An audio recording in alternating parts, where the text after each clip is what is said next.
Hello and welcome. I'm Andy Jones, and today we're on day 4 out of 5 days of Nemo. This is going to be Elize Ryd performing Nemo firstly in her demo application to join the band after Tarja had left. And it was Annette who ultimately won that series of auditions and became the vocalist of Nightwish. But in 2006, Elize applied. And we have that footage on her YouTube channel, so we're going to check that out first. And secondly, we're going to take a look at Elize singing Nemo with Nightwish. And this was in the USA, live on tour in Denver in 2012. And this was when Annette had to be taken into hospital very suddenly. And Elize, together with Alyssa from Arch Enemy, both of whom were touring together with Camelot as backing vocalists and duet partners, so they happened to be in the building. They were asked at very short notice to step in and help the band when Annette couldn't perform. And Elize sang most of the songs with Nightwish that evening. And the day after that, it was Annette who was back. And the day after that, she was gone. And Floor very suddenly flew in to the USA and continued the tour with Nightwish. And this one evening, very significant in Nightwish's development in 2012, was captured, bit by bit on fan cams. And the vast majority of Nemo is there as footage. So even though it's fan cam, we are going to take a look at it because this gives us a real insight into how Elize also copes with the song in a live setting with very short notice. So I'm really looking forward to this. And don't forget, day 5 is coming up. There we'll be looking at Cruish's cover of Nemo. And then we're also going to check out Tim Ackerman's cover of Nemo on the Beste Zangers show. If you haven't seen the first 3 days, day 1 deals with Tarja, day 2 with Annette, and day 3 with Floor, they're on my channel already. If you enjoy all my stuff, then please do remember to hit the subscribe button and to hit the bell for notifications, particularly because I'm not putting out quite as many videos now that it's semester time, which means the algorithms don't really work in my favor, so that bell really helps you to notice when there's something new coming online. And then you can join me in the chat at the premiere, and we can interact with each other a bit more. So I'm looking forward to that. In the meantime, without further ado, this is Elize Ryd singing Nemo. Let's do this.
I'm really enjoying this. I tell you, I'm really enjoying this. It's a really cool studio version. And of course, right now we're comparing studio with live, so that's a bit difficult to do. But what I really like is the sound of her voice with this song. It's kind of traversing that fine line between metal and pop. So she's putting a great spin on it. And I know it's very different to Tarja, which is, of course, what they were looking for when they were looking to hire a new vocalist back then. But it also goes slightly in the poppy direction that Annette goes in too. So another very capable Swedish metal vocalist who has actually got a really good connection to the poppy style that Nemo brings with it. So I'm really impressed. The only thing that I perhaps am not as keen on is how far forward in the mix the really high harmonies were. But I suppose there's a reason for that, in that she had to show the band what she could do, and by placing those high harmonies forward in the mix, they could hear that she was capable of doing that. It makes it a bit kind of dominant in the mix for my taste, but I see its function there. In a normal mix, I could imagine that being a little bit further back. So it's there, it's pleasant, but not kind of dominating too much.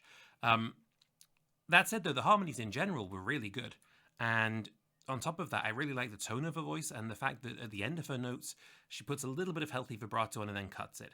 Really good so far. Let's see what's going on next. I love it hard, lost in the dark.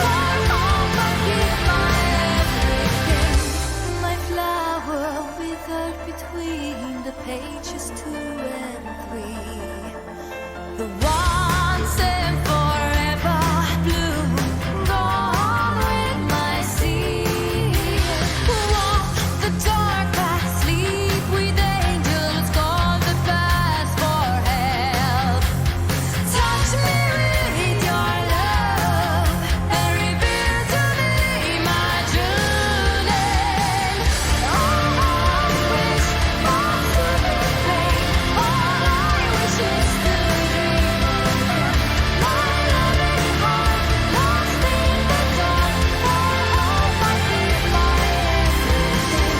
All I wish for to be free. All I wish is to dream again. Once and for all, and all for once. Nemo, my name forevermore. Again, really cool rendition so far. And again, great use of harmonies. She's really pulled out all the stops to show what she can do. The only thing that I noticed that I could criticize here is that it might perhaps have been better to put a click track on together with the backing track from Nightwish so that she could stay really well in time. I noticed in the first line of the second verse where it's just piano and vocals, and I noticed just here at the end that perhaps she was a little bit slower with the timing and that she kind of had to catch up at the end. And it's only minor. This is nitpicking at a high level. So, you know, if there were one thing to criticize, it'd be that. Otherwise, though, fantastic. Really enjoying her voice on this song. I could actually do with her voice being a tiny bit further forward in the mix. The music is dominating quite a lot. So, yeah, lead vocals a bit louder, please. But otherwise, smashing. Enjoying it. Okay, let's carry on. And all for once, Nemo, my name forevermore.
So I'm only going to come here very briefly because the music we know already from the 3 versions we've looked at on days 1, 2, and 3, and this is the studio version anyway, so won't say much about that. What I will say is just this last little part here, the Nemo sailing on, Nemo letting go.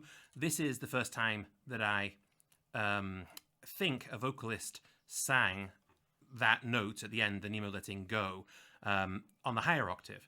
So, you know, Elise was doing this before Flo was doing it, which is a nice thought. Really cool efforts to distinguish herself, actually, from Tadia's style of singing. And I appreciate it. You know, I mean, I would have been so happy to see Elise singing this live just as much as Annette. So, really enjoying it. Here we go, last bit. All I wish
I know Elise was dumb, but you can't just cut out a Nightwish song towards the end and not let it play out, right? So, you know, this final double chorus, I'll start with the one point of critique I have, which is that her voice was too far back in the mix at this point. Her voice needed to be further forwards, partly so the band could see what she could actually do. You know, I was really straining to listen in to hear the vocals in that last double chorus, and the backings were really subdued. So, louder vocals, please. And what she was singing, I'm not sure whether she was holding back and staying more in a kind of mixed head voice, keeping it kind of quiet and not as powerful. But that final chorus is a place where I could do with more of a belt. And, you know, what she was singing was great. All the notes were lovely. The harmonies worked really well. No issue with that at all. But I could have done with a bit more power there. So that's the one thing that was missing for me. And other than that, though, just a really, really good rendition of the song. She also sang the "Oh, How I Wish to Dream Again" in the second half of the chorus at the end there. I appreciate that after hearing Annette and Floor not remember to change the line there. So there's a lot of good things I can say about this this version. And, you know, I would have really enjoyed, I think, seeing Elise perform this live. So, of course, that is something that has to be judged still. And to do that, we're going to head over to the Denver debacle. And we're going to look at Elise performing this on very short notice with Nightwish.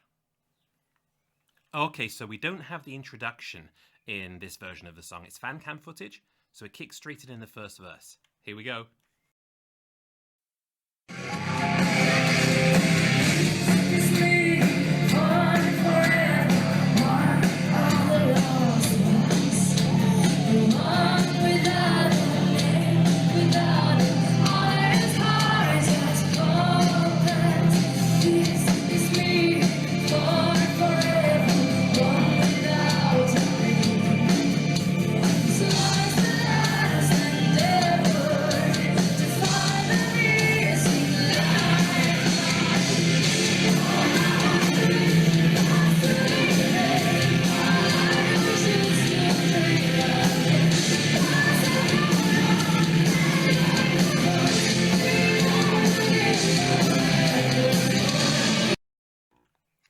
Alright then, so check this out.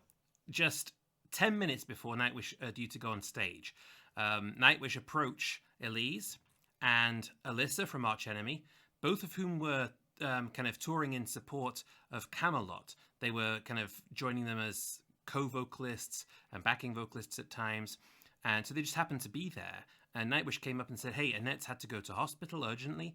The show's supposed to start in 10 minutes or so. Any chance you could sing some songs with us?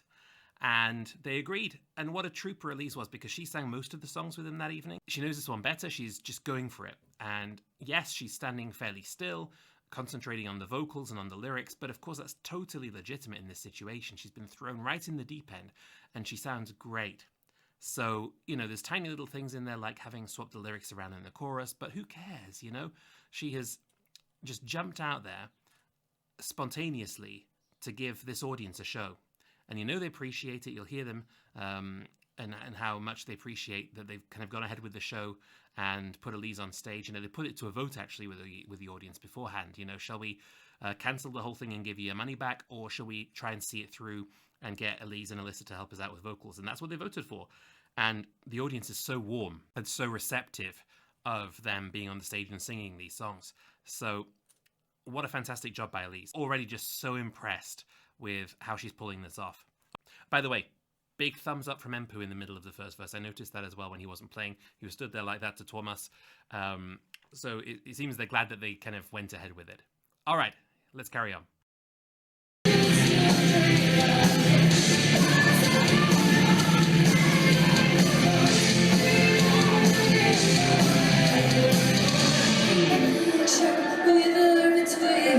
Pages 2 and 3.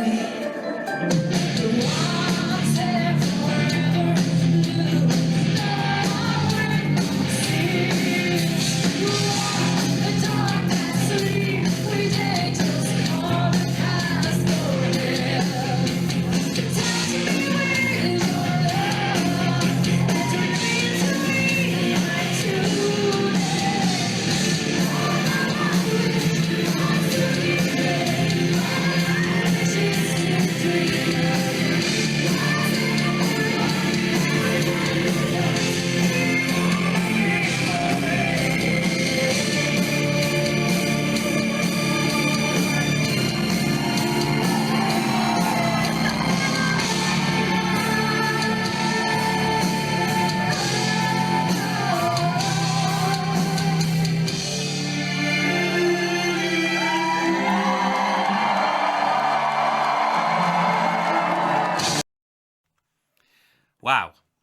you know, and that audience is happy. They're so appreciative of her, and with good reason.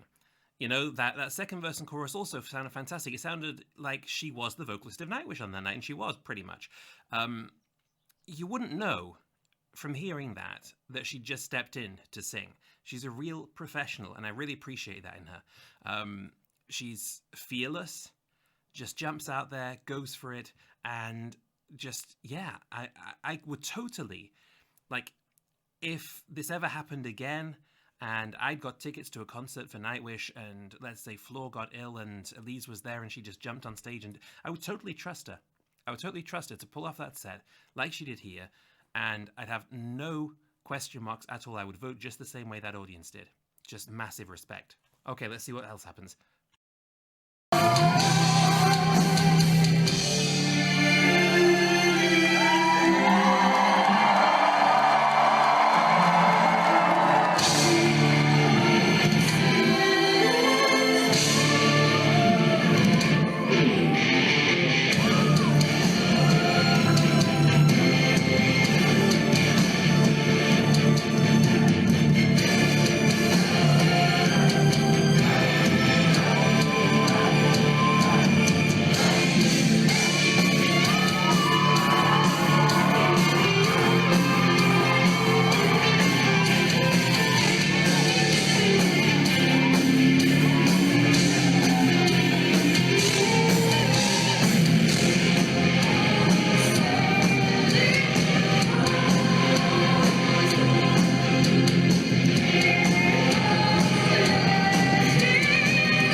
Look at that. So, you know, I mean, there was a bit of a mix-up in the middle as to what happens when. But remember, you know, it's how many years now? 6 years since she sent in that demo to Nightwish to apply to join the band. So it's not fresh in her mind. It's not like she knew she would be singing that night.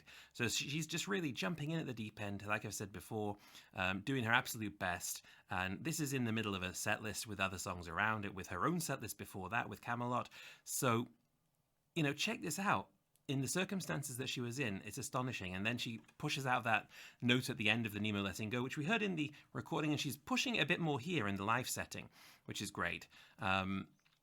So just really, really impressive. And you can see the fans are so thankful. She's, you know, giving them high fives, and, you know, they're really enjoying listening to her sing this. And there's a good reason for that. Okay, let's carry on.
So, okay, her voice gets a bit thinner in that double chorus at the end, and that's because, you know, she's up there in those high notes quite a lot, and it was the same in the application recording she sent in, so perhaps this is a higher key than she would naturally feel comfortable singing the song in, but of course it just happens to be in that key already, and there wasn't time to kind of do anything about that, but she can hit the notes. And perhaps this is just something that came into Nightwish's thinking when they were deciding who to go with. You know, maybe the range of notes and the ability to hit those high notes was something that they were looking for, particularly, you know, being able to belt them and not being able to just sing them in the head voice. And remember, of course, Elise was really young in 2006 when she was making that application, and she's had a lot more experience since then. This is 2012. She's, doing this at very short notice, and if she'd had more preparation time, perhaps she'd just have figured out where, what placement makes her feel more comfortable to get those high notes. So you never know what she could pull off if she'd got more time to rehearse and be ready for the show. Unbelievable. So absolutely huge respect to Elise for making such good lemonade out of those lemons on that night. Really, really impressed. Okay, let's have a final closing chat.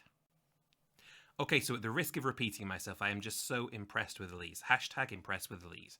Because, to firstly send in that demo, which was really, really good, and not end up being taken into the band, with Annette having been taken ahead of her, and then the band being in need on this one night, she could have easily said, no, you know what, you didn't choose me, I'm not a substitute, sorry, bad luck.